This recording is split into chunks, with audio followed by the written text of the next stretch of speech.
Good evening, good afternoon, everybody, wherever you are in this great country of ours. North side, south side, east side, west side, welcome to Bethea's Byte Reloaded, your home for news, opinions, debates, your voice, and justice served.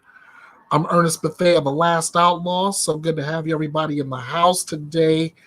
And as always, first off, how you doing, Sav? How you doing? Welcome to the show. Get ready. And I hope you brought your emotions with you. Um, before we get started, as always, I'm going to start with a missing persons case, and this one I know a lot of you are very familiar with. So let me go ahead and get that to you right now. This is Madalena Kojakari, who has been reported missing since November 21st of 2022 out of Cornelius, North Carolina. At the time of her disappearance, she stood about 4 feet 10 inches tall, weighed around 90 pounds, with brown hair and brown eyes. She was last seen on surveillance video getting off her school bus outside her home in Cornelius, North Carolina on November 21st, 2022, and has not been seen since. She was reported missing to her school on December 15, 2022. Her parents reported last seeing her on November 23rd, 2022. She was last seen wearing jeans, pink and purple and white Adidas shoes, and a white t-shirt and jacket. As always, ladies and gentlemen, if you have any information on Madalena's whereabouts, please do not hesitate. Call 911 or contact the Cornelius Police Department at 704-892-7773. You can also contact your local FBI office. You can get in contact with the National Center for Missing and Exploited Children at 1-800-THE-LOST. That's 1-800-843-5678. Or you can submit a tip online anonymously at tips.fbi.com. But whatever you do, if you see something, please say something. Now,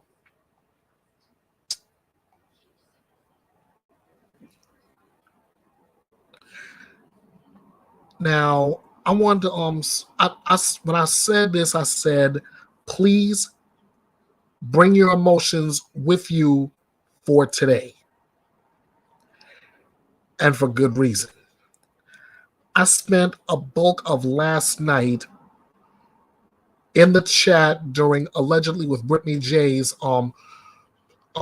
broadcast of covering ALEXEE TREVIZO and comparing that to Alexis Avila. Now, last night, Brittany did a great job bringing up all of Alexis Avila.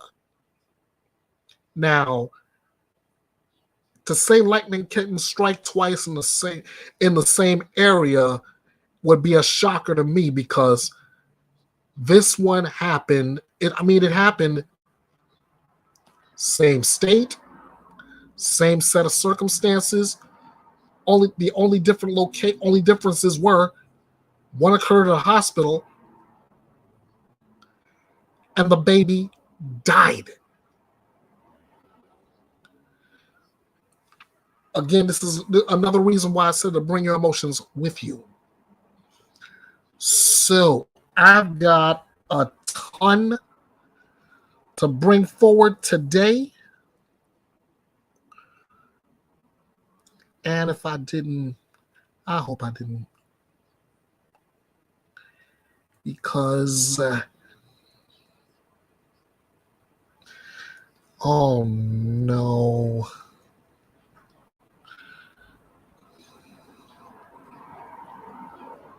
Oh, there it is.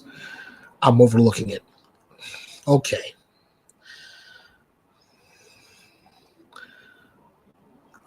I got so much Let me pull this link up real quick.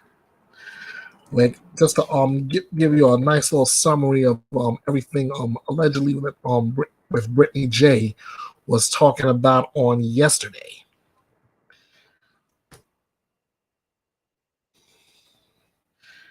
All right.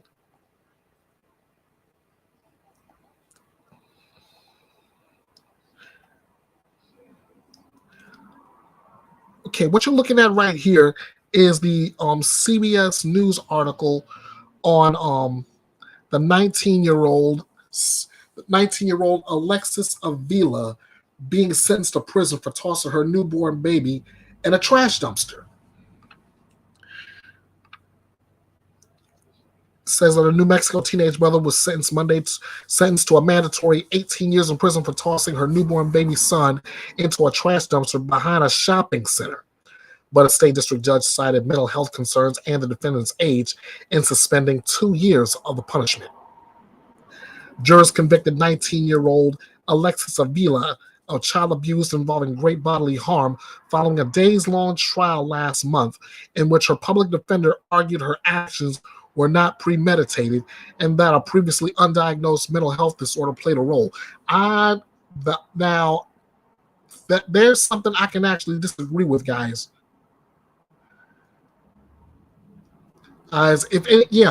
Maybe she does have some kind of mental health issue, because from the footage I was looking at when she was on the witness stand, she showed absolutely zero emotion, zero remorse. She had absolutely nothing until she was convicted. Until she was sentenced. Then she let out the boo-hoos.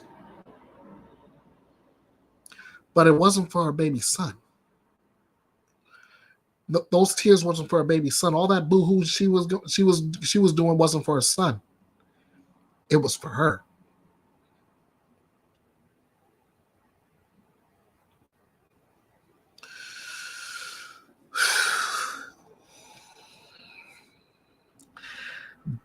Judge William Shoebridge told Avila that had it not been for luck and the grace of God, he would have been deliberating a sentence in a murder case, as there were a high probability the child would have died had it not been found that winter day in Hobbs near the Texas border.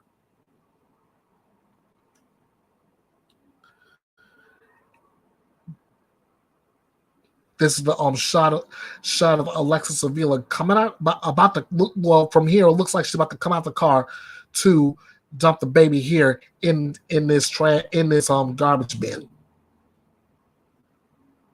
in this dumpster.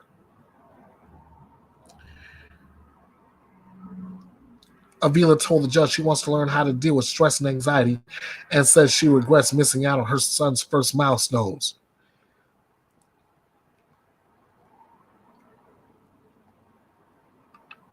Anybody who believes that, I got a bridge I want to sell real cheap. She says that I regret his first hours of life were traumatic, and I regret that he will always have this in the back of his head, and I will think I do not love him because that's what he'll read and hear, she said. But that's not true at all. I do love him. I truly do.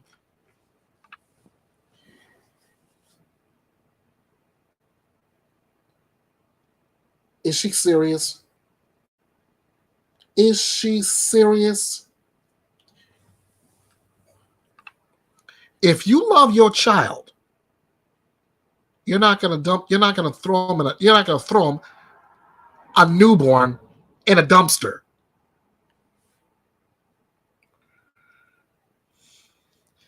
She was arrested in January 2022. Police said a group of people were looking through a trash bin when they found the baby and tried to keep the boy warm until police and paramedics arrived.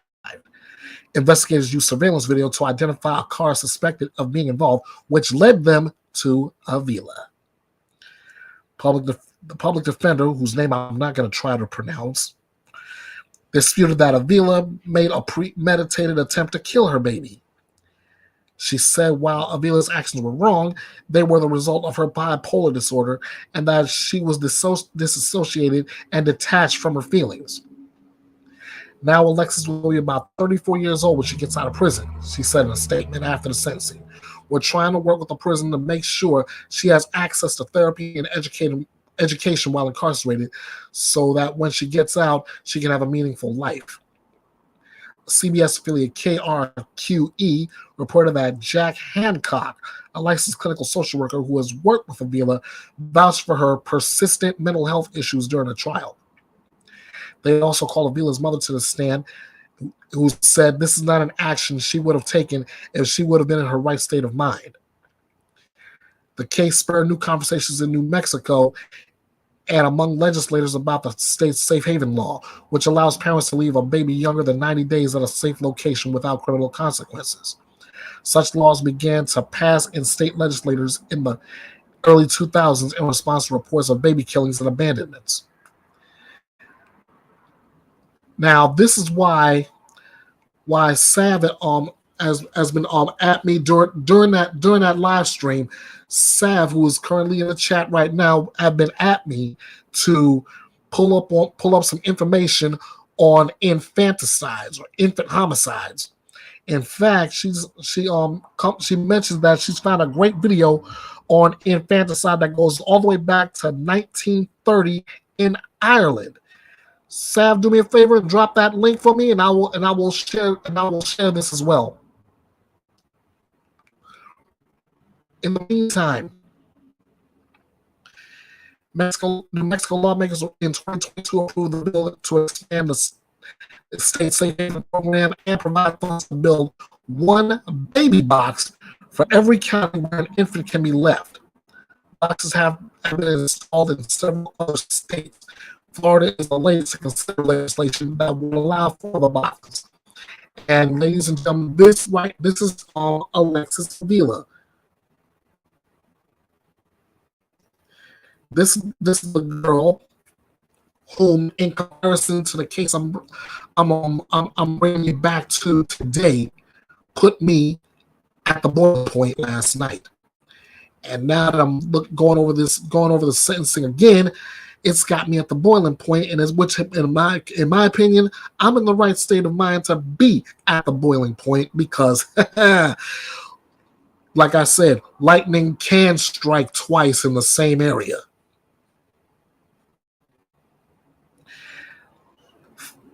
The article ends by saying that the sentence comes just days after a Minnesota woman who admitted leaving her newborn son to die near the Mississippi River 2 decades ago was sentenced to 27 years in prison. Jennifer Matter was sentenced for second-degree murder. Couldn't have happened to a nice person, in my opinion. Let's see what we got here. All right. She says she'll be right back. Okay. So I'm gonna go ahead and get you guys all prepped up and ready for this. So I just need to pull up. What I need to do right now is get a hold of Nightbot.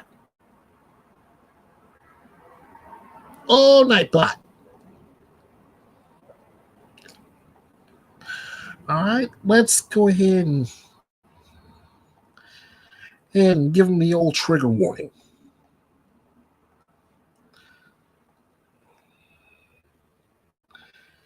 Because this is gonna be one of those days, one of those cases.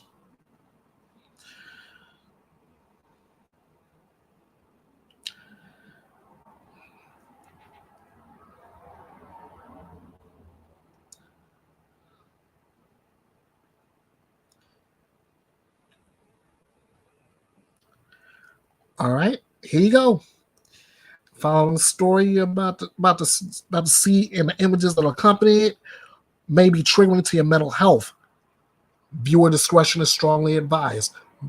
Meaning, if you have a weak stomach for cases like this, especially cases that involve the horrific nature of what kids have to go through as far as being abused or hurt by those who are supposed to love and protect them.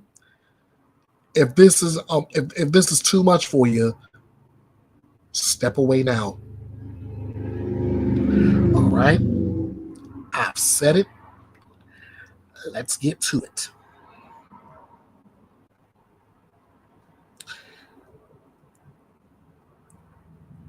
I'm going to bring you the toxicology report from last week, courtesy of my good friends at Court TV, especially coming from my man 50 grand, Vinny Politan.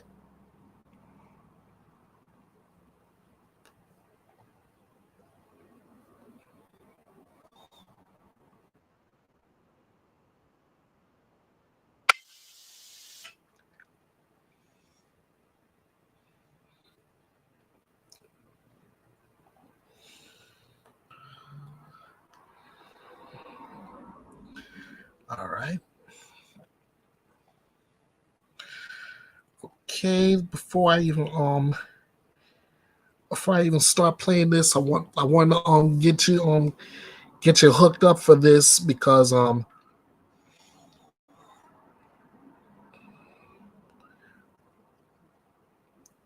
don't want to get in trouble, but at the same time, this is something that needs to be seen and heard. All right. And now, Vinny Politan, take it away. I'm Vinny Politan. Get ready. We got a big hour here coming up on closing arguments. And we start with a story involving a 19-year-old, okay? She seems younger than she actually is when she speaks. Maybe has had a little bit of a sheltered life. I don't know. She's 19. Gives birth to a child in the hospital bathroom. By herself. She's in a hospital. She goes in the bathroom, gives birth, then wraps the child in plastic, puts the child in the trash, covers it with more plastic. The child is dead. Now she's charged with murder. And we're all trying to figure out this case. Like, how does this happen? How she's in a hospital, for goodness sake. She's in the hospital. They didn't know that she was in labor? She didn't call out for a little bit of help? I don't understand it. No one understands it. Take a listen. Here's the charged nurse who was interviewed by police at the scene. She had taken it and put it in the regular trash, and there's still trash all around the baby. She put it right in the trash can. Then she twisted it and wrapped it underneath him and then set the baby in the bottom.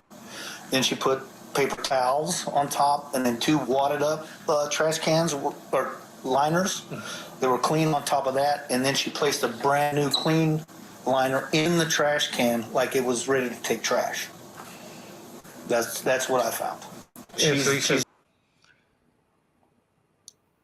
Did everybody catch that? Did everybody catch how that was done?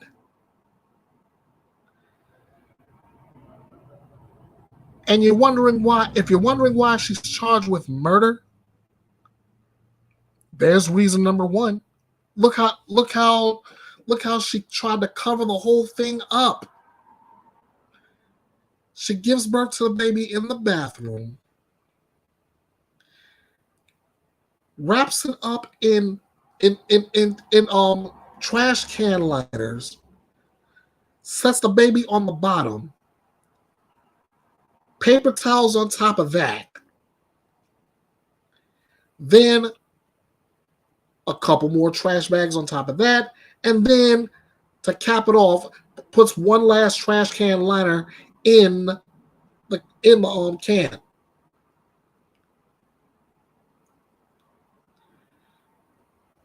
But she didn't know she was pregnant. Right. Cold and blue already? Cold and blue already. His temperature was like 95. No signs of life, no breathing, no respirations, no heartbeat, nothing, no movement whatsoever.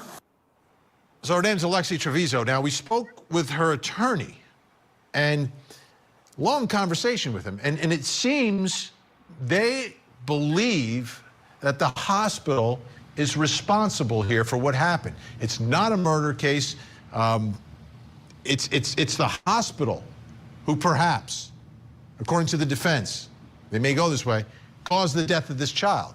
So you got to take a look at the autopsy results and take a look. The cause of death here was asphyxia, suffocation, strangulation by entrapment.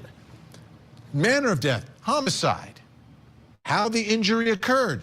Child was tied in a plastic bag. Now, in this autopsy, they said, yeah, there was air in the lung.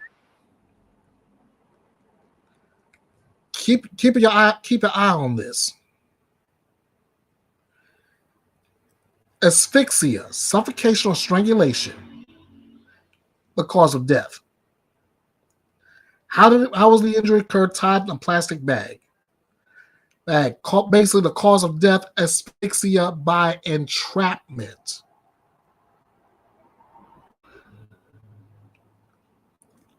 I've said it before, and I'll say it again. She did this to cover up the fact that she was pregnant. She didn't want anybody to find this out.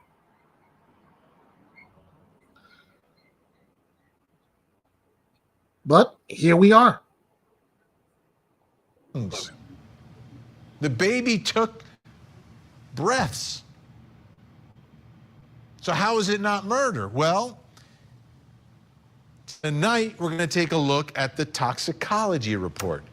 I'm going to put it up on the screen. I can't explain it to you, but caffeine, presumed positive, morphine, 19 nanograms per milliliter, and we believe the morphine was administered by the hospital. Then phentermine, 420 nanograms per milliliter. So what you just saw there, that's what Alexee's defense is using to say it wasn't her fault, it was the hospital. They gave her the caffeine. They gave her the morphine. They gave her the phentermine. For whatever pain she was supposedly going through.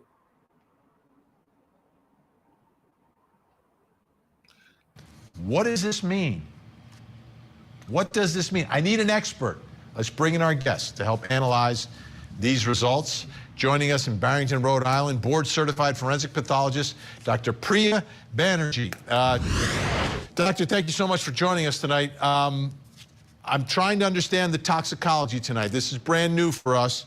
I spoke with the defense counsel. He was talking about the morphine, this 19 nanograms per milliliter. What does that tell you about what happened to this baby?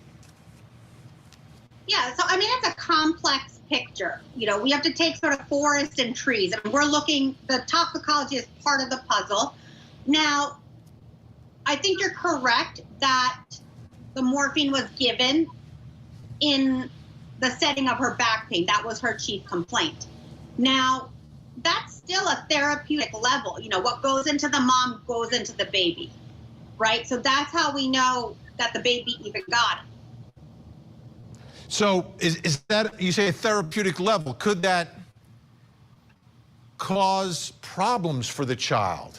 Because again, the defense may very well argue that the morphine caused the child to die after taking one or two breaths, whatever their expert is going to say.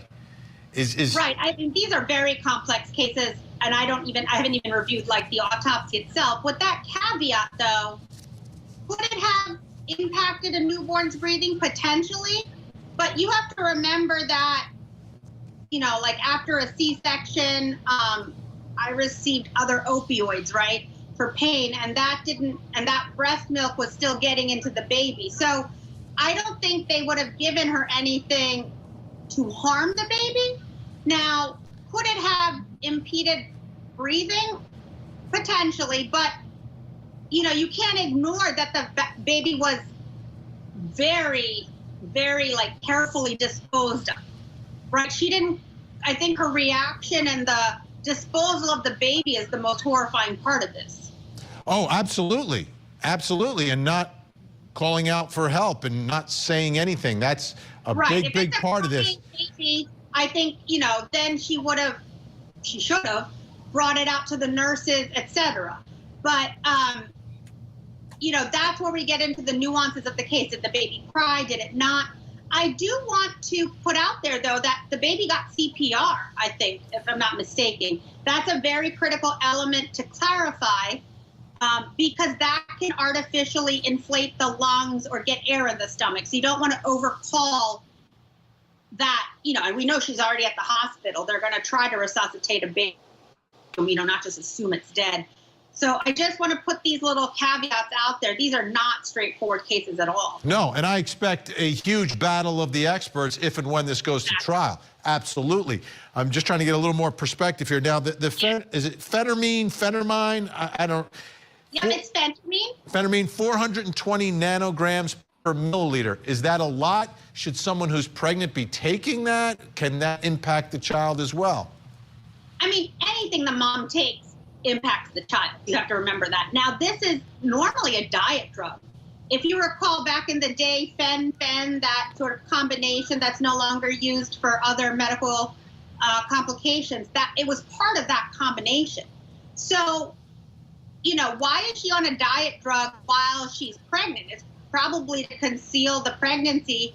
I bet her friends or family asked, you're looking, she's pretty petite from her pictures and even now, right? She's only 5 feet tall and she looks like a slim build. So I'm sure her stomach became prominent. Now, maybe she's saying I'm gaining weight and that's why the phentermine's in her system. This is available. I even checked before I logged on, online you can buy it without a prescription. So it's a traditional diet drug. Yeah, and what's not clear in the case is whether or not she knew she was pregnant. Right. And, she's 19. Does she think she's gaining weight? So she's taking diet pills. And then what impact does that have on the child? What impact does the morphine? A lot of questions in this one. Dr. Priya Banerjee, great to see you tonight. Thank you so much for making a house call. Take care. Good night. All right. Thanks to that doctor for clearing all that up. Yet there's still a lot of cloudy in mixed up in this also. But also you also got to take a look at it from this angle. She said she didn't know that she was pregnant at the time. Yet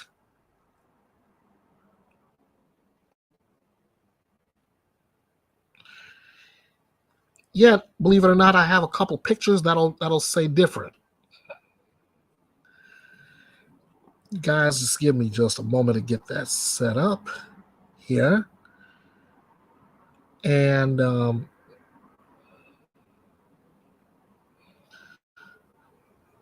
okay, that's the one.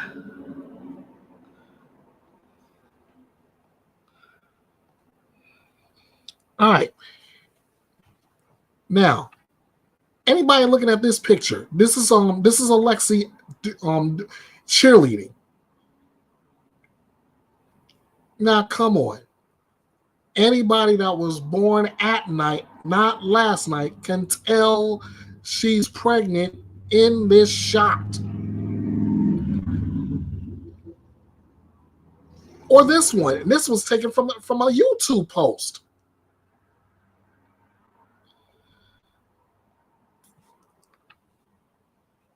I mean,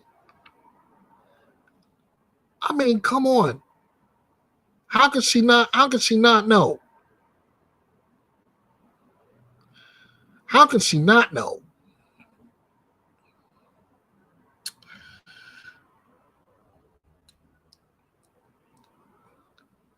And believe it or not, if that's not enough, her friends are already calling her, or I won't say friends, her old acquaintances are calling her out in this case.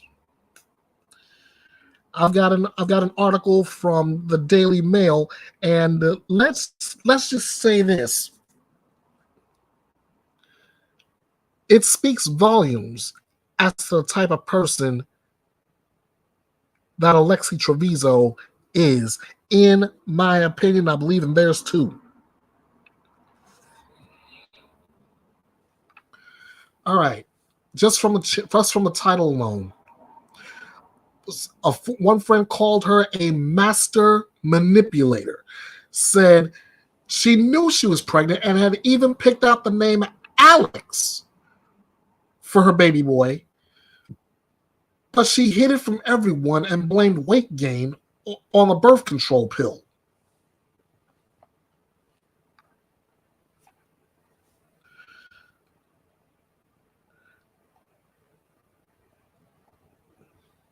Give me 1 second. Okay. ALEXEE TREVIZO, the New Mexico teen mom accused of killing her newborn son, knew she was pregnant. This is according to several of her high school friends. Said she even picked out the name Alex for him. Sorry, this is not supported.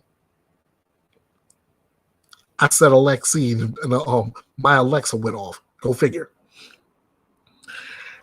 And she claims she put on weight not because she was expecting, but because she had started taking a contraceptive pill. A former friend says she knew she was pregnant and hid it from almost everyone. She told me she had just gained weight because she was on the pill. Ladies and gentlemen, come on. You can only hide the fact that you're pregnant for so long.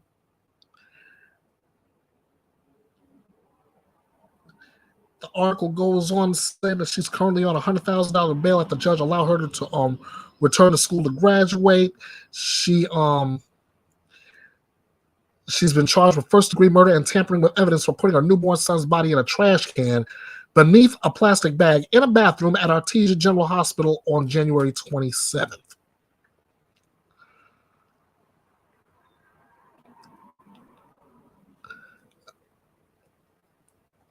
I showed you a couple of her cheerleading photos. Let me show it to you courtesy of the article.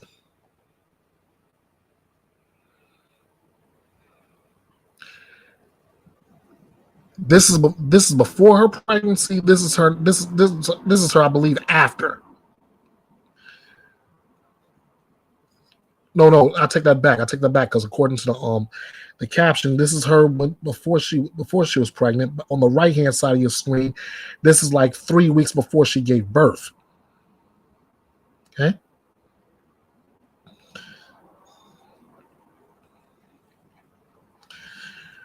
This is it. This is it right here. This is where she was caught in the hospital.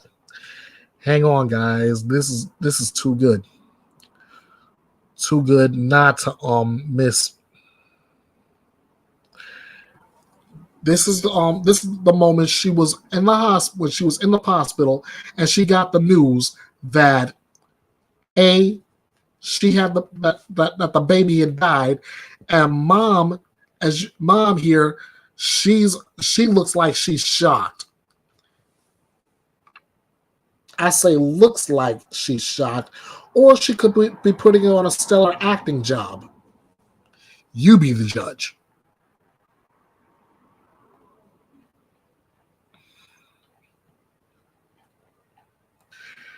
The article goes on to say that another classmate said that ALEXEE was a master manipulator to everyone. She had several quote-unquote friends, but very few close friends. 1 minute she could be friendly with you if she wanted something, then pretend you don't exist the next. The friends asked not to be identified because in Artesia, with its population of just 12,000, everyone knows everyone. She has this attitude about it as if she was better than everyone else. It was almost as if she looked down on you. She thought she was the best cheerleader at the school because she was friendlier with the cheer coaches than most of the other girls.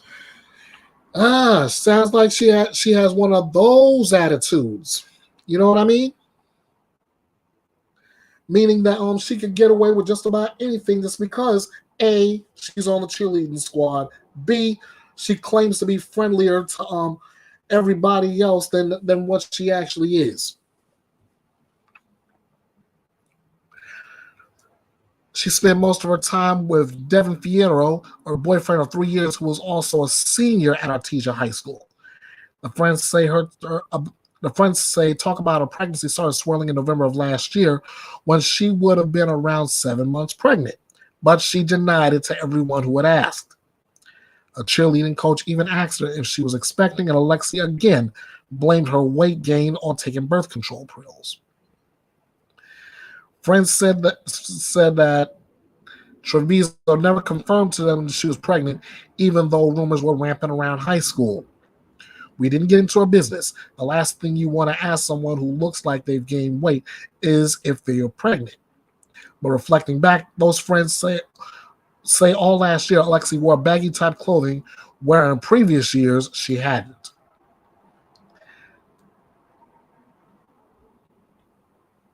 Oh, let me bring you up. Welcome, Sav. How you doing? I'm doing great. How are you? I am right where I need to be for this case. Hey, I'm already at the boiling point after last night. It's not hard, is it? Between ALEXEE Avila and ALEXEE Trevizio, nah, not that hard at all. I was about to show the cute couple, ALEXEE and Devin. Oh yeah, the cute couple. Yeah.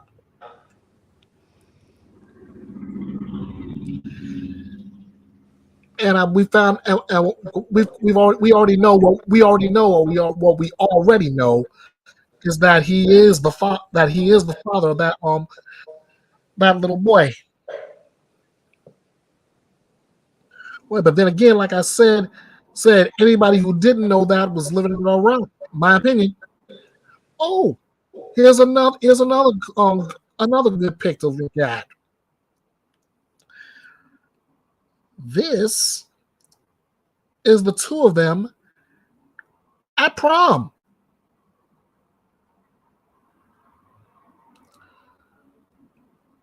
Don't they look so sweet and innocent together?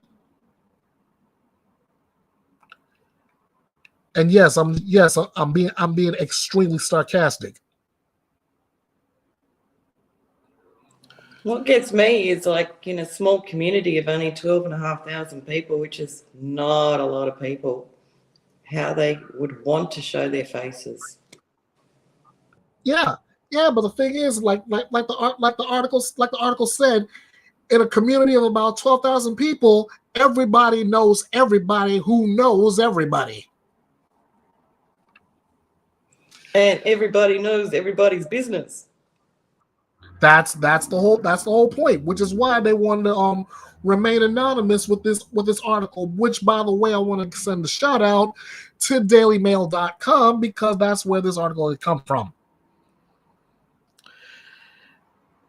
The article continues. Once I can get myself back in place here. Oh, wait a second. Here we go. Almost forgot about this. This is the evidence release list. Meaning this is the document that's like a receipt that Trevizo got the remains back. And you have to be you have to be a little narcissistic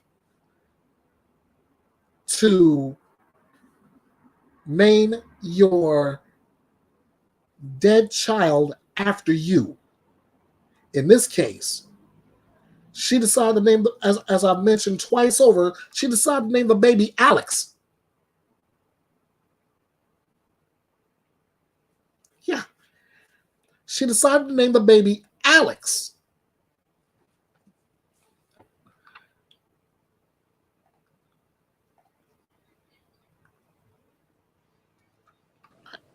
She knew she was going to name that baby Alex as well, because like it just means to me that if she knew that she was going to name it Alex from the beginning, it's a name that can be applied to either a girl or a boy.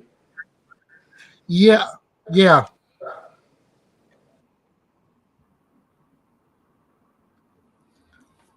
But one would have thought they would have done that had the baby lived. This wasn't the case.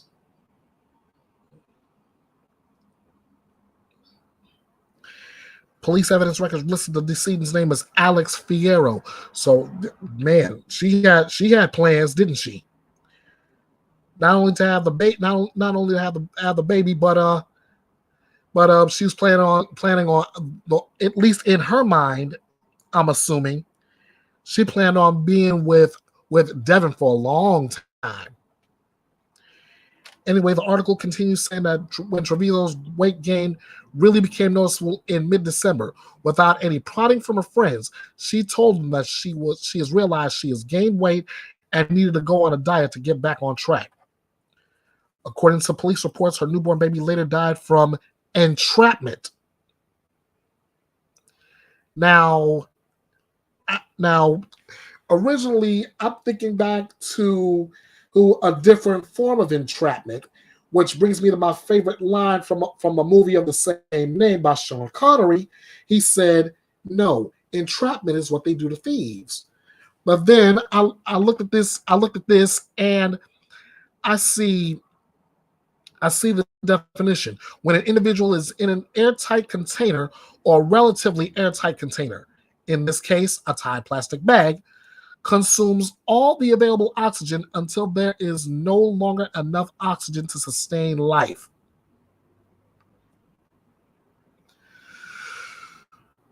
Now, all I can say is this is the kind of thing that's the kind of thing that really is making my blood boil.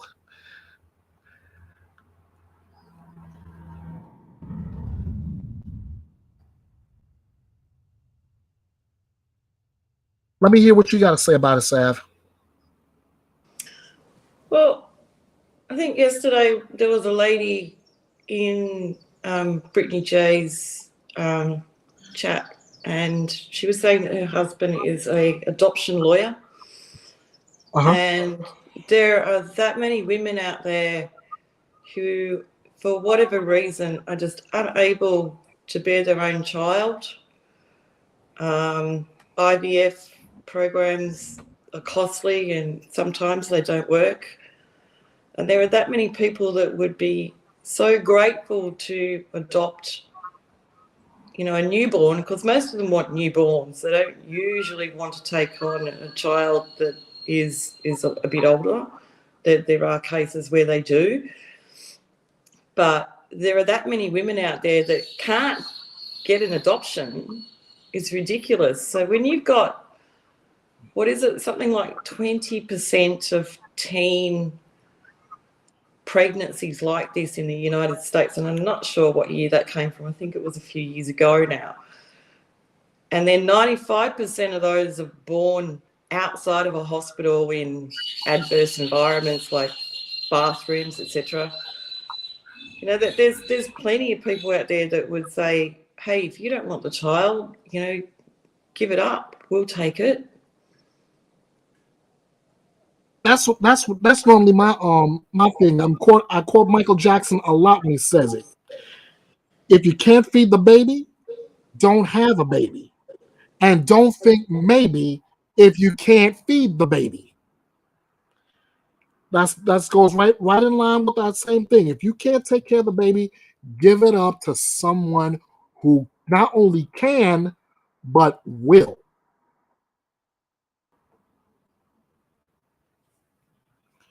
And it's stories like this that is so disturbing to me, you know? I was quite surprised at how high the figure is over there of this kind of thing.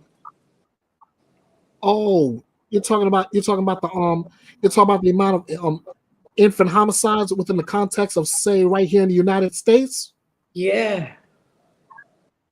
Oh. From what I'm gathering from the CDC's website, between 2008 and 2017 alone, the highest risk of infant homicide on the day of birth. Because of this, by 2008, all 50 states and Puerto Rico had enacted safe haven laws to address infant abandonment and endangerment. What's added? The infant homicide rate on the day of birth decreased from 222.2 per 100,000 in years during 1989 to 98 to 74 during 2008 to 2017, which is a 66.7% decline. But it still remains at least 5 times higher than the rate of any other time in life. It's crazy. Yeah, I'm not sure what it comes down to. I think some of it comes down to cultural things, fear, some things like that, you know, where there's like definitely culture would play a huge part in it. And then in some cultures, you know, abortion is not acceptable either. So they have to go full term. But with this case, what gets me is that she knew she was pregnant and started taking weight loss pills. And in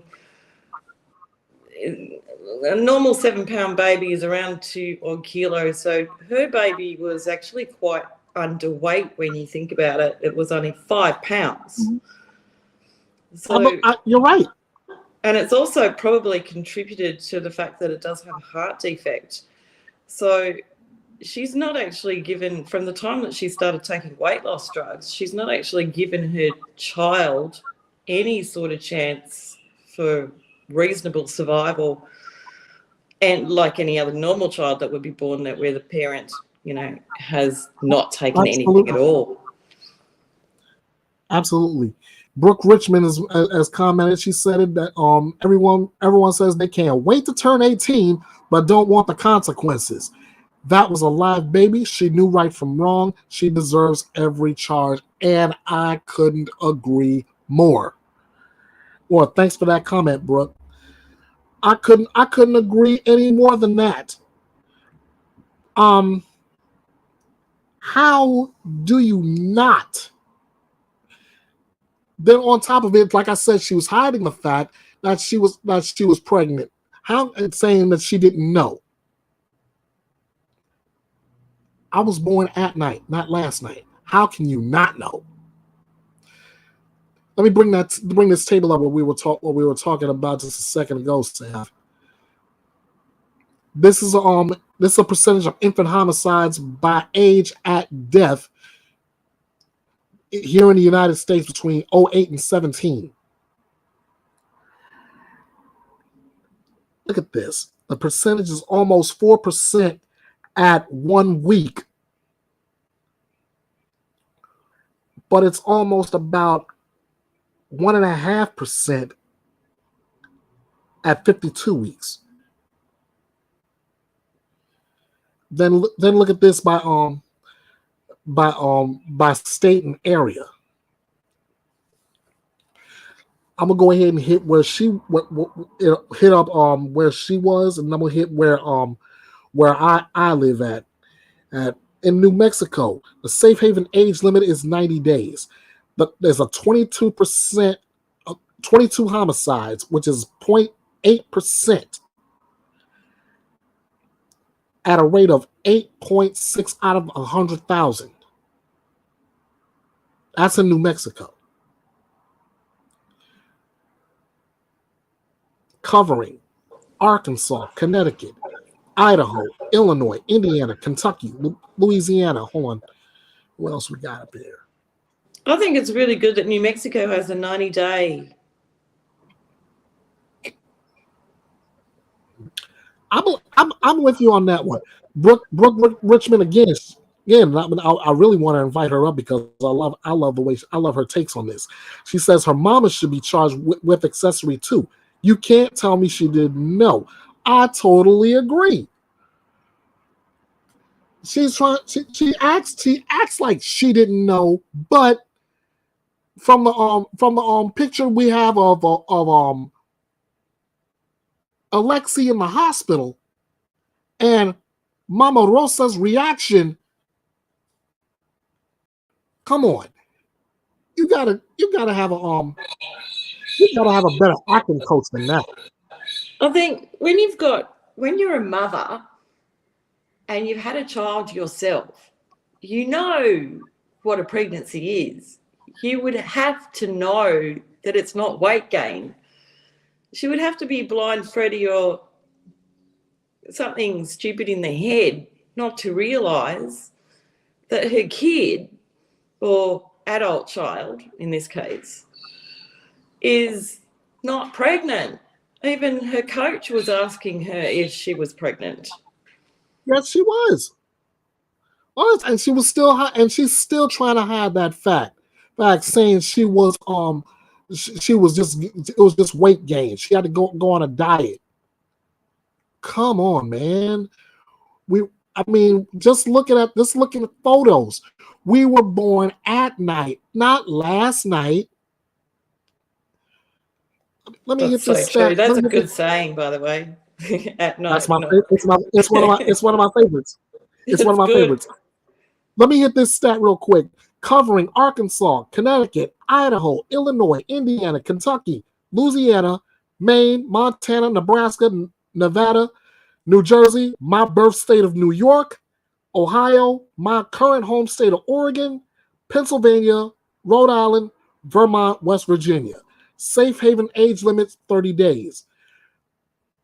There's 923 homicides in those areas combined for a percentage of 32.4%. That's a rate of 7.4 per 100,000. That's never good. The other thing Never that's interesting is that it's also quite common for them to disassociate themselves with the child and call them, like nothing. Like those two girls have done exactly the same thing, referred to their infant as nothing, as a title. Well, I got Justin Ritchie busting on me about using the use of the saying that I was born at night, not last night. Justin, if you have a better line, I'm open to it. Anyway, getting back into the article here. According to police reports, her newborn baby later died from entrapment. Trevizo was taken to the town's hospital where she complained of back pain, according to the arrest warrant. She told nursing staff she was not pregnant, had regular periods, and was not sexually active. Yeah, 50 cents will get me a cup of coffee at Starbucks. A lab test was run, and the test came back positive for pregnancy. She then went to the bathroom at the hospital and refused to come out. She spent 19 minutes inside, only coming out after nursing staff got the key from security and told her they were coming in. Staff found the bathroom covered in blood. At first, they thought she was trying to harm herself or had pregnancy-related medical problems. Staff checked the toilet and found it empty, then checked the top of the trash can and found nothing unusual at that moment. As Trevizo was being treated by hospital personnel, a housekeeper came into the bathroom and started to clean up the blood on the floor, etc. When she went to take out the trash, she noticed it to be heavier than normal.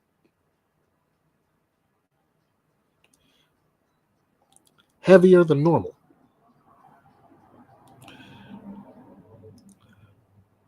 Oh, can't come up now. Neighbor's kids are over swimming and she's on lifeguard duty. Loud out here. Okay, I understand, Brooke. I would love for you to come up next time. In the meantime, I can actually show you this picture here.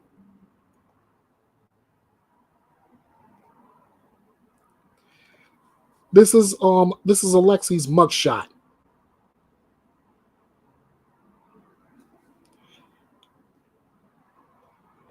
I don't know. Maybe it's me. Maybe it's me from what I'm from the way I'm looking at this mugshot. It still looks to me like she's just clueless or wants to look like she's clueless.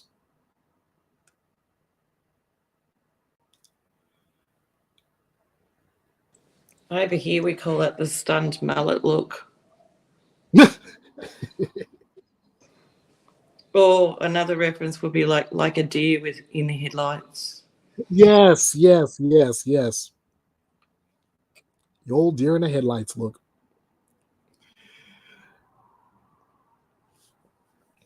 The nurses looked through the trash can and found the baby tied in another bag at the bottom of the trash can.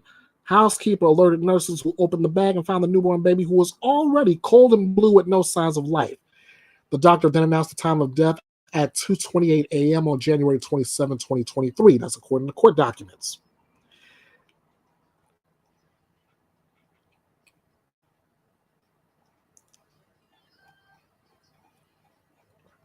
Later the same day, a local news station ran a news item that police were investigating the unintended death of a newborn child.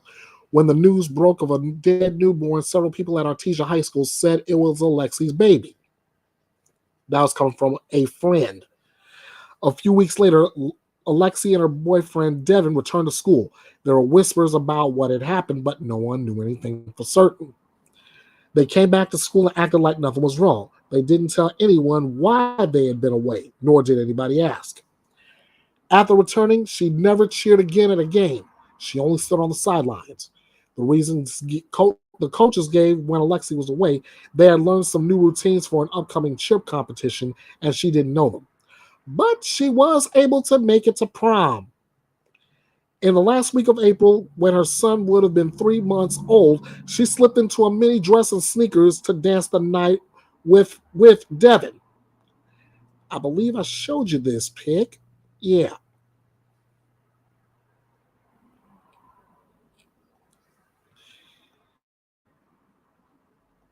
Yeah, that's the one.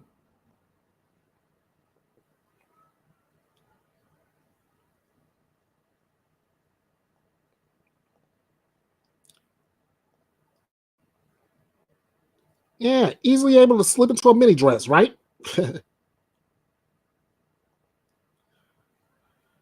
Yeah, notice that it's ruched, probably to hide a few lumps and bumps left over. There you go.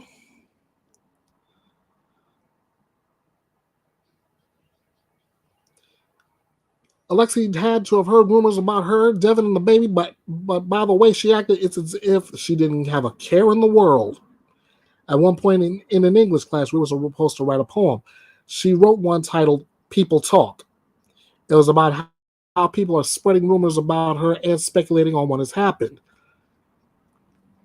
This next pig you're about to see was taken from a TikTok video.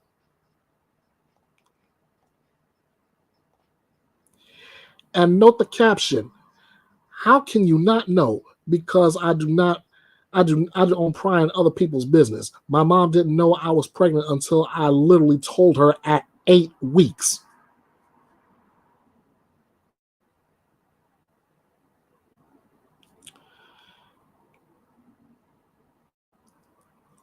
I mean, come on.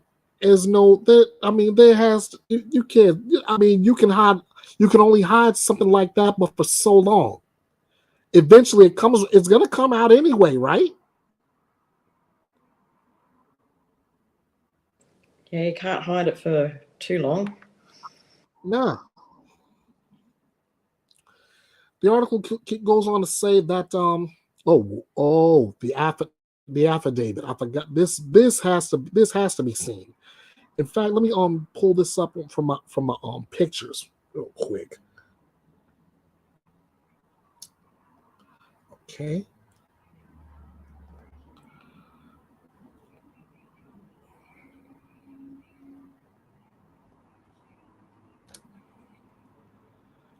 All right.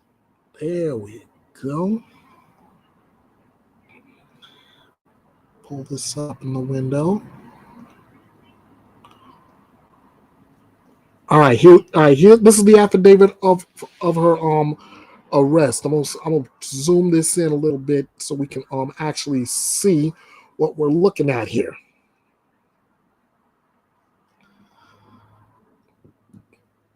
All right. Oh, I gotta start back from the beginning. Okay. Entrapment occurs when the individual is in an airtight or relatively airtight container. Due to the facts listed above, I'm requesting an arrest warrant for the above named subject, ALEXEE TREVIZO. All right. This is this is what the arresting officer had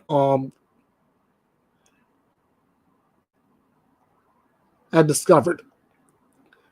So I then checked the newborn in trauma 2, and as I waited for an OMI field agent to arrive from Carlsbad, I observed what appeared to this officer to be a full-term newborn male with a partial umbilical cord on top of a medical pad on top of the medical bed. I observed the following from AGH security footage of the emergency room on 12723. The security footage has a hallway view of the restroom used by ALEXEE on 12723. At approximately 0139 hours, ALEXEE TREVIZO entered the public restroom and in the emergency room. I found a few restaurants. There's Word of Mouth Neighborhood Bistro, 0.3 miles away on Northeast 17th Street Northeast. Alexa, stop. Sorry about that. Remember, like I said earlier, I say ALEXEE, Alexa goes off. No, stop. If the hard-boiled egg has any signs of spoilage, Alexa, stop. Back to this arrest warrant. At approximately 0140 hours, Rosa checked on ALEXEE. 9 minutes later, she checks on her again. At approximately 0153 to 0156, ER staff checks on her.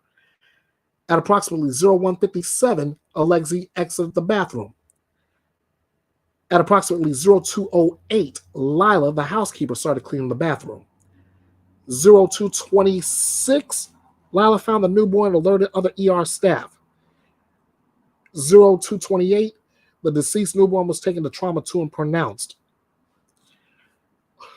On 3/28/23, I received a report of the findings, postmortem examination and toxicology report from this case from the Office of the Medical Investigator. Postmortem examination lists the cause of death as entrapment.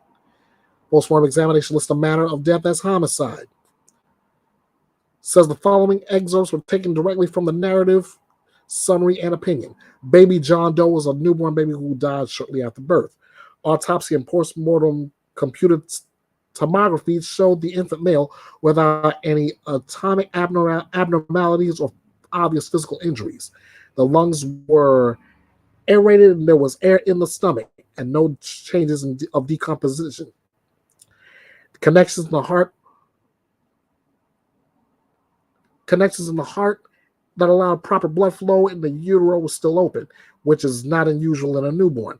Adrenal glands showed microscopic hemorrhage, which can be seen in hypoxia or lack of air.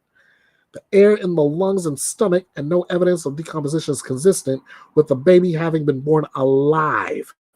Based on length, weight, and organ size, he was approximately 38 weeks gestational age, which is term and compatible with life outside the uterus.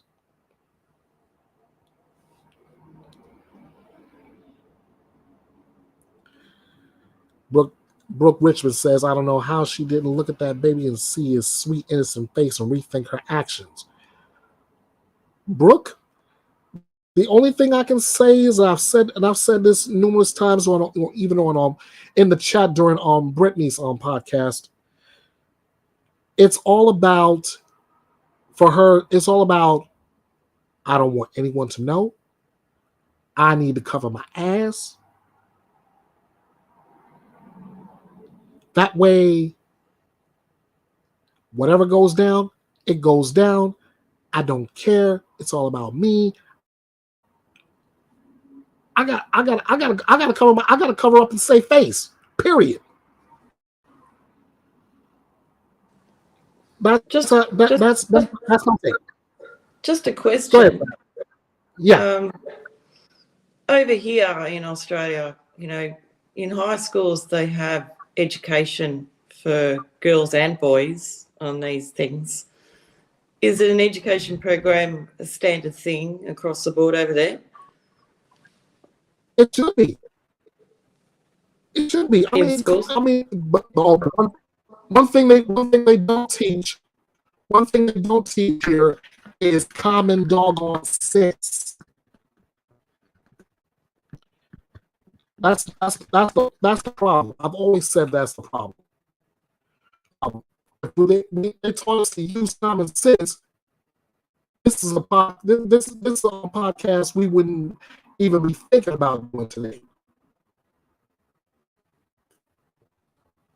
And then there's the after that sort of thing. I don't know that it even happens here, but what to do if you get into a situation like that as a girl, how to handle it. There is no sort of education on what you can do, where you can go, who you can talk to, and be safe about it.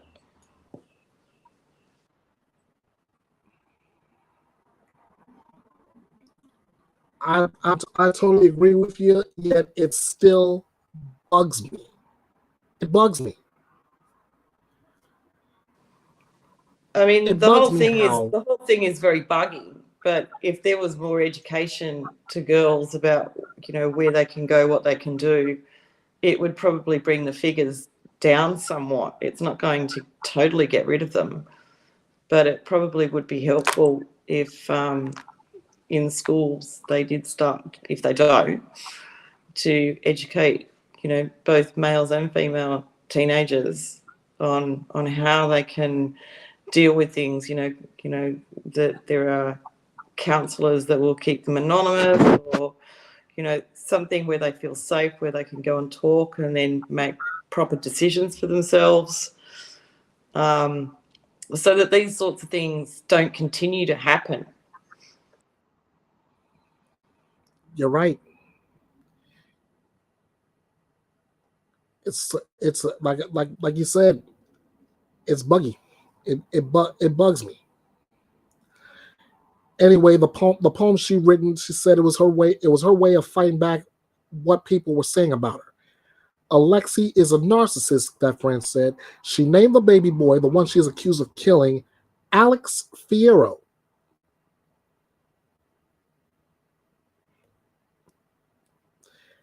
Anyway, it keeps on going, saying that she deserves some serious prison time if convicted for what she did. She needs to pay for her crime. More importantly, she's going to have to answer to God for what she did to her son. Now, that's the kind of justice I've always believed in. If she doesn't get it down here, she will get it in the afterlife. Alexie was arrested in May after an autopsy report revealed the baby boy had air in his lungs when he died, suggesting he was alive and breathing when he was born. Hospital staff, including cleaners who found the lifeless infant in the trash can after she gave birth, shared harrowing graphic accounts of what they encountered in video interviews published earlier this week. Among the most startling descriptions came from a nursing assistant named only as Lori, who told the detectives how it looked as though Alexie had ripped the umbilical cord like an animal. According to police records, Alexie's baby was cremated, and she now has possession of the remains. The last time many of Alexie's friends saw her was was the day she was arrested on May 10th of 2023. Trevizo bonded out of jail on May 16th on a $100,000 unsecured bond with the conditions of a 7 p.m. to 7 a.m. curfew, no drugs, alcohol, or possession of firearms.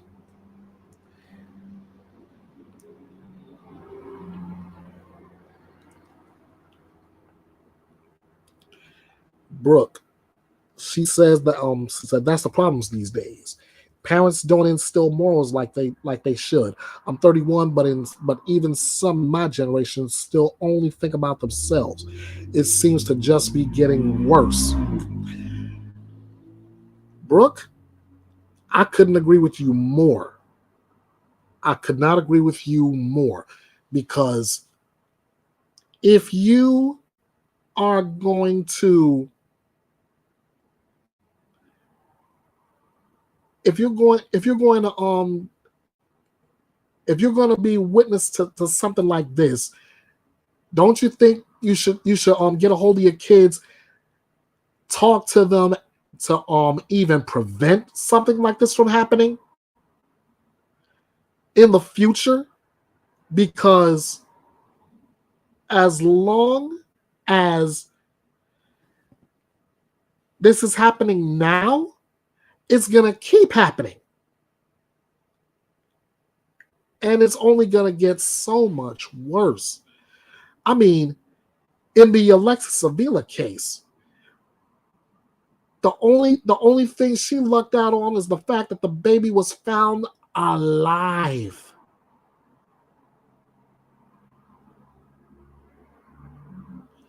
What was she trying to cover up?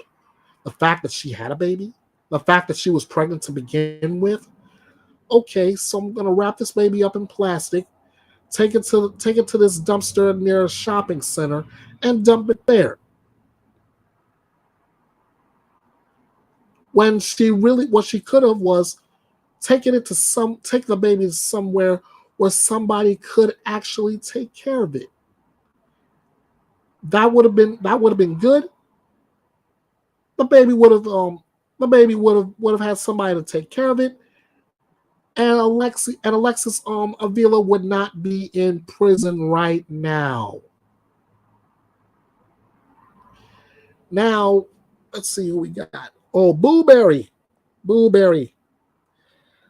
It's all right. You're late. I have no issue with you being late.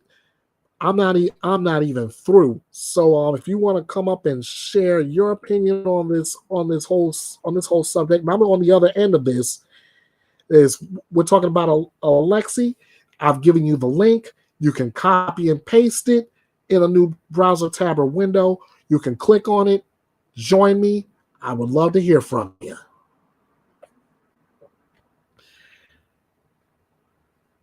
So now, like I said, now that Alexis Avila is behind bars, now we've got ALEXEE TREVIZO. And what you're about to see on the screen is the last piece of that. This is from Corporal James Minter. On 4/21/23, our Detective Corporal James Minter contacted Turpinning and Sons Funeral Home in reference to the baby Doe case. I asked him if there was any report of a burial or cremation of a baby in February. He stated that the baby was sent to Ballard Funeral Home in Roswell. Once the baby was cremated, he stated that the remains of the baby were sent to Mother ALEXEE TREVIZO. I asked if it would be possible to get copies of all the paperwork involving the baby. They say they would have to get with the manager.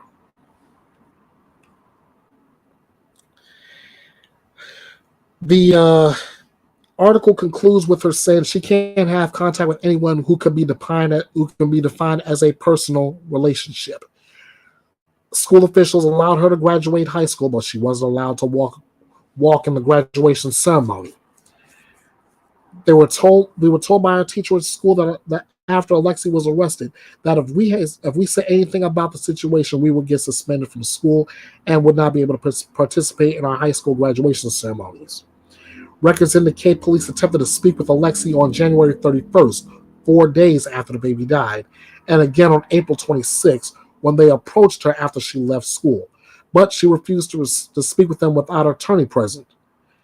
Fierro, who has admitted that the child was his, has also refused to speak to police. They contacted him on February 9th and the 16th, where he advised them he didn't want to speak with them. He has not been charged in relation to the baby's death, and Alexee's next court date is September 23rd.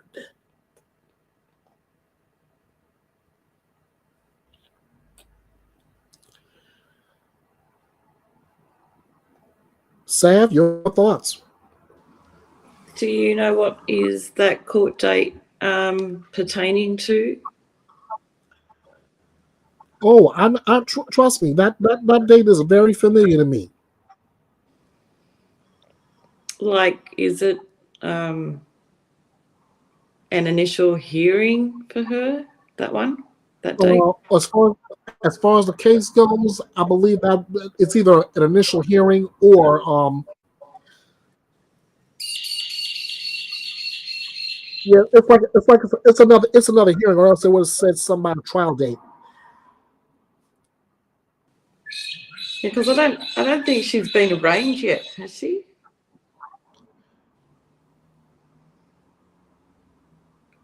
She has been arraigned. I mean, she's been out on a $100,000 unsecured bond. If I read that right.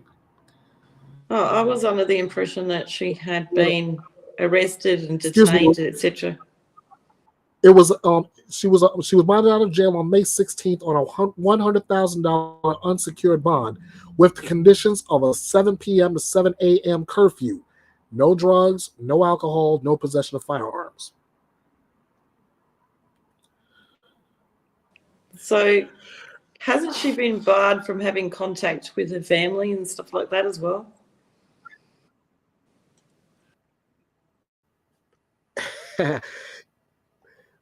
I believe we covered part of that too. She can't have any contact with anyone who could be defined as a personal relationship. So I believe the answer to that is yes. So she's not able to return home to her mother at all. So she would have to be residing somewhere else completely. Absolutely. Uh-oh, mischief all around. How are you doing? Oh, a case in Cleveland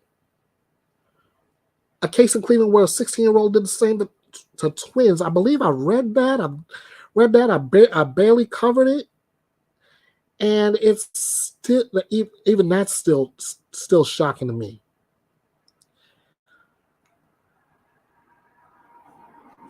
Like I said during Brittany's live stream last night, it's cases like this I take personally. It's hard not to. It's hard not to, but I do. I can't stand it when I hear about children being abused, being hurt, being killed for no reason. Which is why I said when I set this broadcast up for today, I tell everybody that wants to join in on the open panel, you can. I also said to bring your emotions with you, because from where Brittany started and I'm continuing, you see the trigger warning coming across the top of your screen. This case may make your blood boil. I'm already at the boiling point.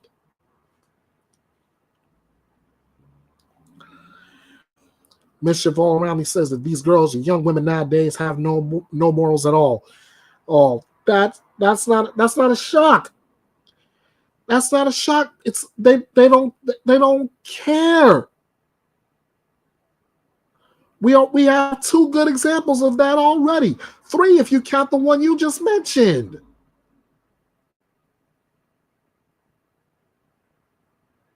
And I can name 2 or 3 more.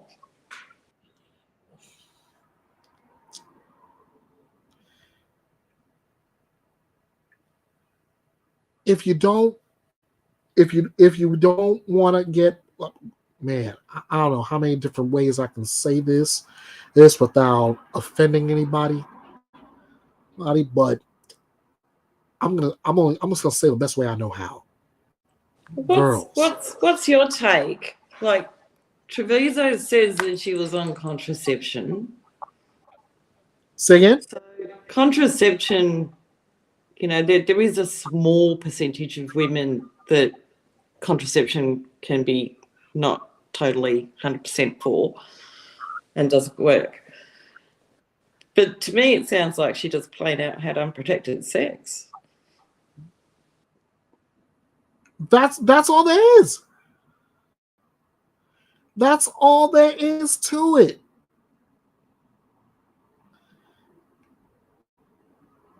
It's a real bad case of you made your bed, now you gotta lie in it. But these girls these days, they hear that same phrase, made your bed, now you gotta lie in it. Oh no, I gotta cover myself and save face. Even if it means I gotta dump my child in a dumpster. Even if it means I gotta have my child in a hospital bathroom and then cover that up and throw my child in the trash.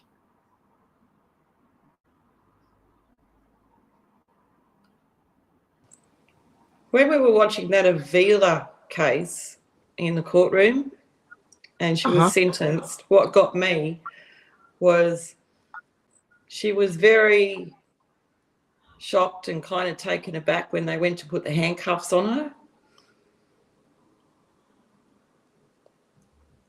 Her body language and her, like when they said, you've got to put your hands behind the back. I think she was trying to talk her way out of having handcuffs. Mr. chimes in again, saying it happens every day in this country. These females have a tons of ways to keep from getting pregnant and more. Yes, but do they actually utilize this? Yeah, even the safe haven, we mentioned that too. Ooh, but instead, nah, they want to they rather again cover their own tracks. Cover their own tracks, so that way they can't.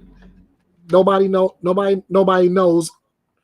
that no, I'm not. They can a way they can lie. No, I'm not pregnant. No, I'm just gaining weight. Blah blah blah blah blah. To which we keep saying, and Justin Ritchie, I'm sorry, it's got to be said again because it's fact. We were born at night, not last night.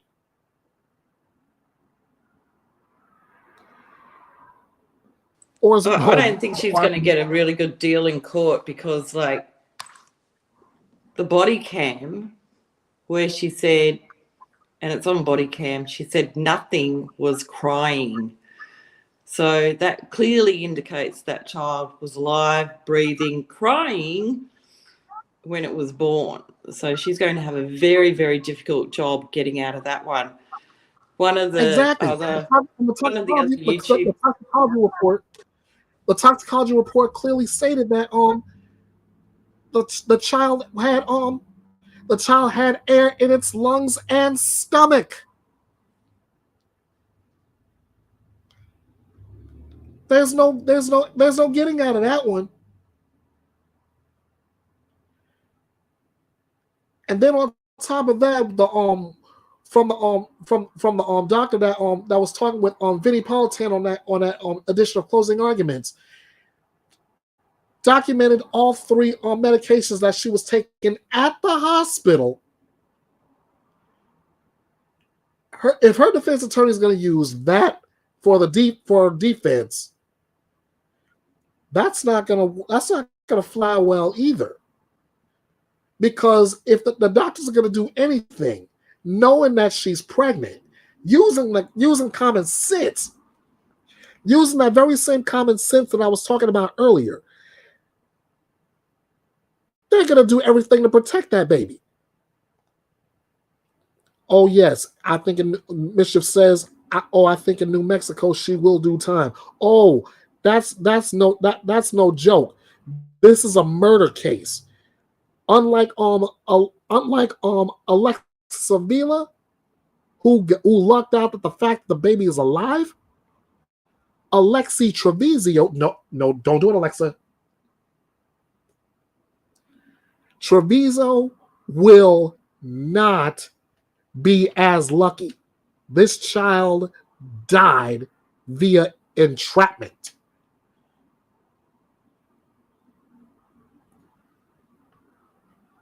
If the child could, if he could, he'll be trying to fight his way out of that bag. But it's not possible. Brooke Richmond says, I'm personally pro-life, but this girl was over 18. Yes, she could have terminated without anyone knowing.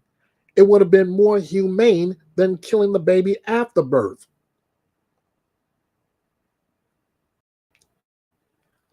Couldn't have said it better myself. Couldn't have said it better myself.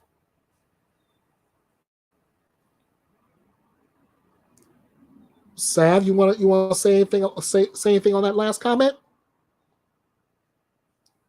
I would have to agree because over here we don't have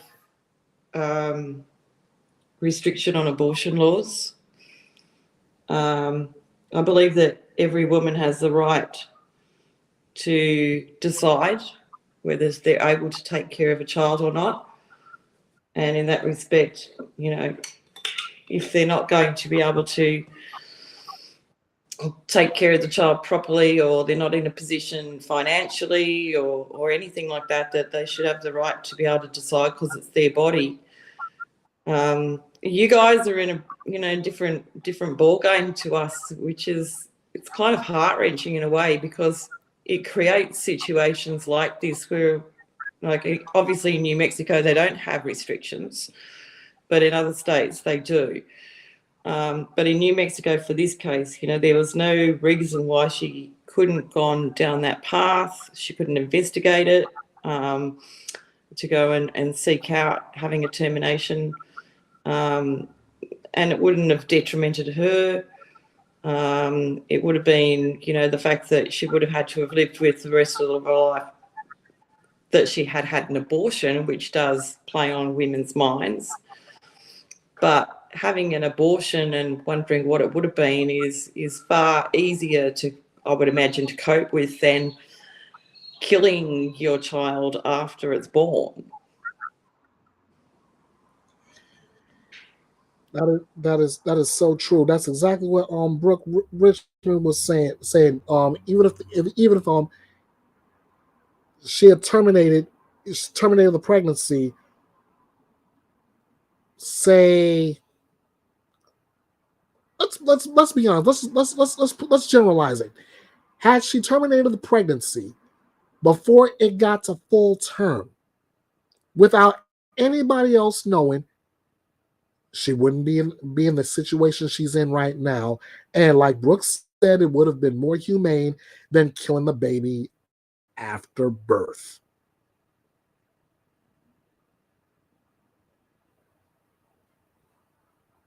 There's no other way to say that. Or you put it up for adoption to a family that really does want a child. That's what I was saying earlier. If you can't do it, give the child to someone who can and will. There are plenty of people all across this great country who are willing to give that child a loving home. Give that child love. Give that child life. Help that child grow into the men and women they want them to become.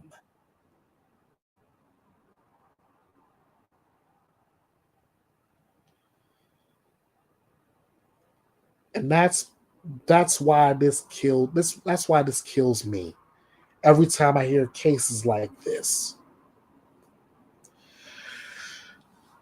I've spent the last 90 minutes in this broadcast trying my level best to maintain my composure on this.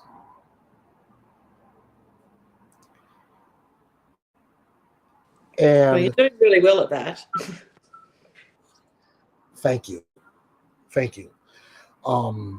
But still, last night I was anything but composed. In fact, there was a lot of people during a lot of the footage of Alexis Avila, excuse me, and her testimony. A lot of people were saying that they wanted to reach through the screen and cause some bodily harm to her. To which I told just about everybody else that said it, I kept saying, take a number.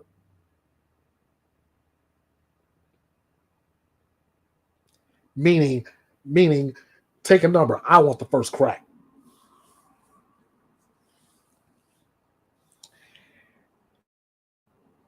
If I could, I'm telling you, if I could,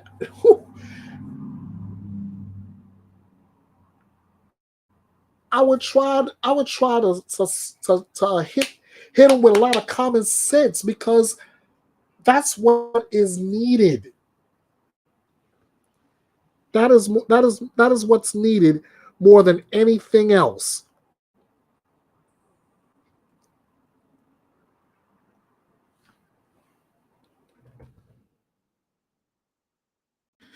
I don't know. I really don't know what else to say as far as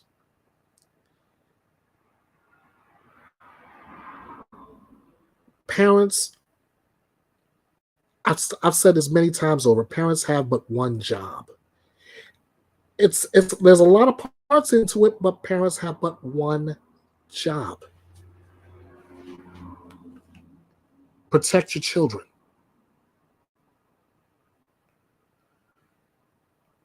Protect your children. Love your children.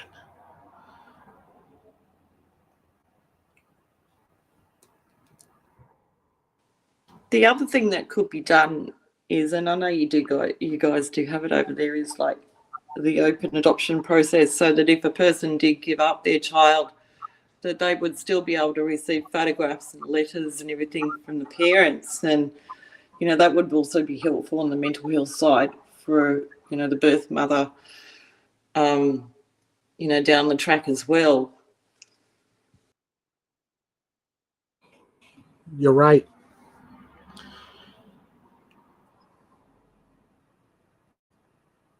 It still goes back to common sense.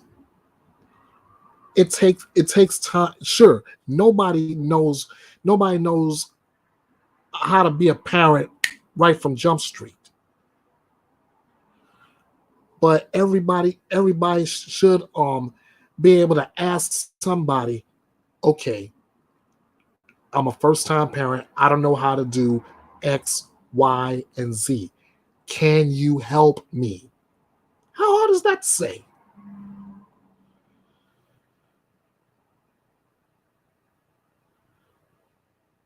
How hard is that to say?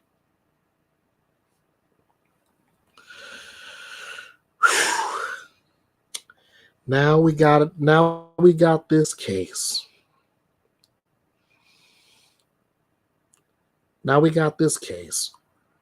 Lightning striking in the same state about a year after Alexis Avila, who was just convicted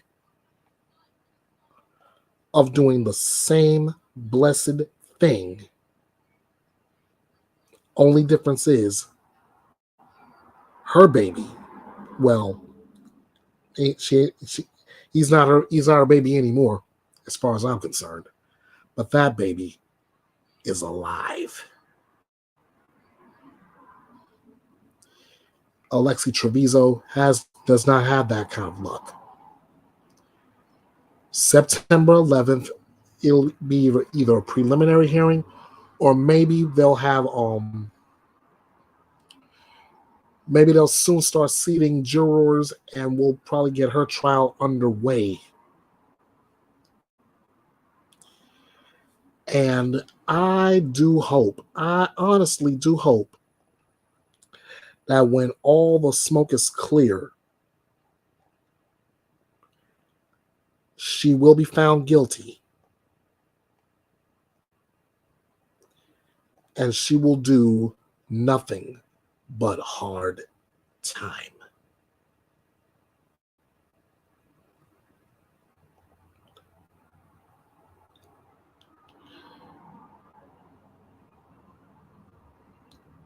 That's all I got.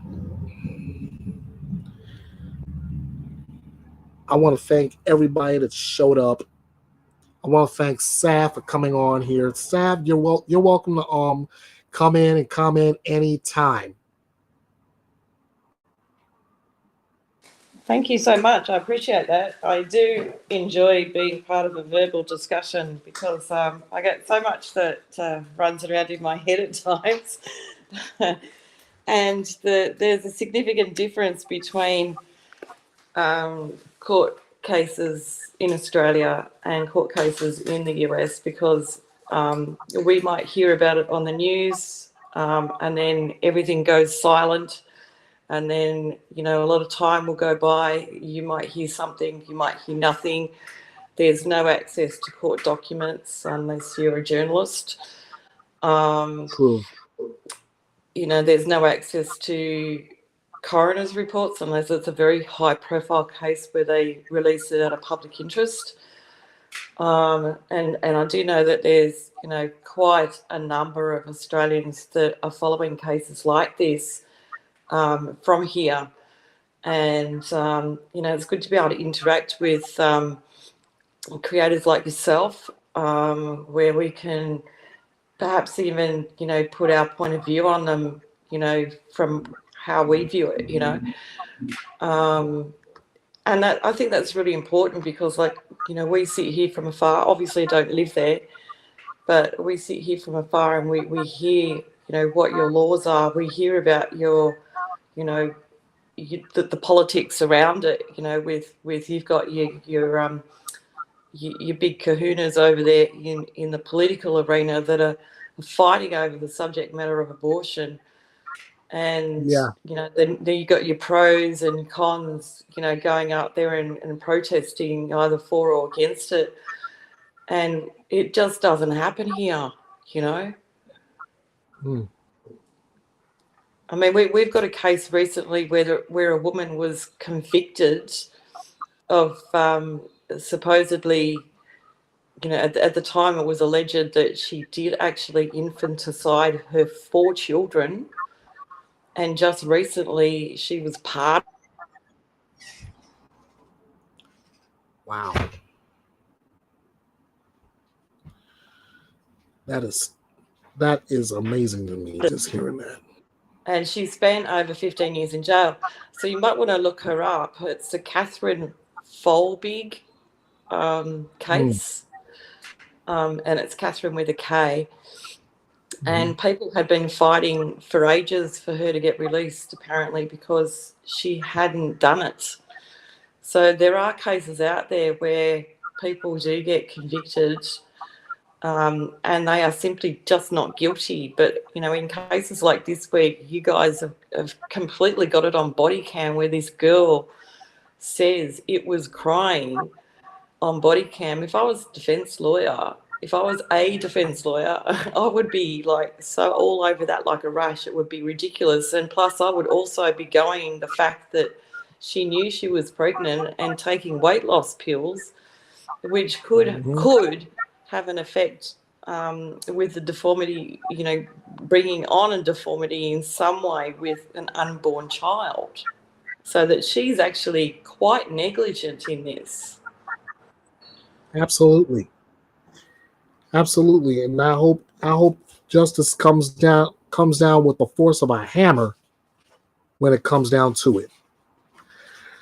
So like I said, that's all I got on this. I want to thank everybody for coming in. I thank everybody for their comments. Sav, you've been amazing today. Thank you so much, and you're welcome anytime to come on, whatever the case may be.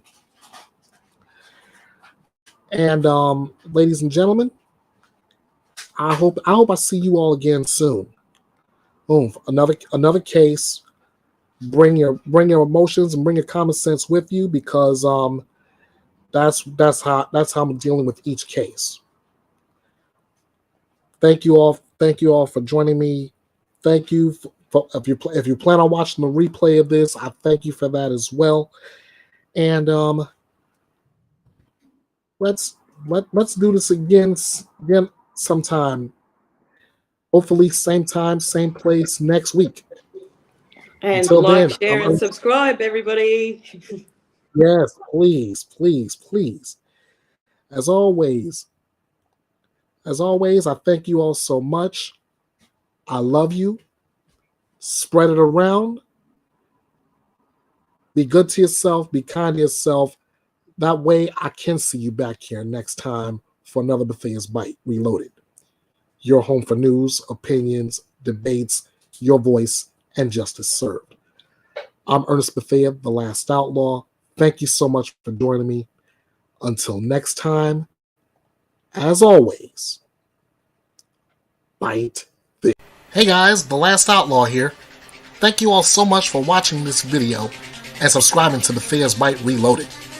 I appreciate the support of this little engine powered by you. Did you enjoy this video? Do you want to give your feedback on it? Here's what you do. Like this video to get more eyes on it. Subscribe to the channel if you haven't already. Be sure to click the notification bell and set it to all to be notified of future videos. Share this video to your social media. I respond to your comments, good or bad, so drop your thoughts here. Be sure to follow Bethea's Byte Reloaded all over social media. At Bethea's Byte True Crime on Facebook. At EKB316 on Twitter. At Bethea's Byte Reloaded on YouTube. That's with and without the punctuation marks. At EB The Last Outlaw on Instagram. At King of Hearts 316 2021 on TikTok. You can email me at kingofhearts316_09@outlook.com. This is your home for news, opinions, debates, your voice, and justice served. This is Bethea's Byte, and it's reloaded.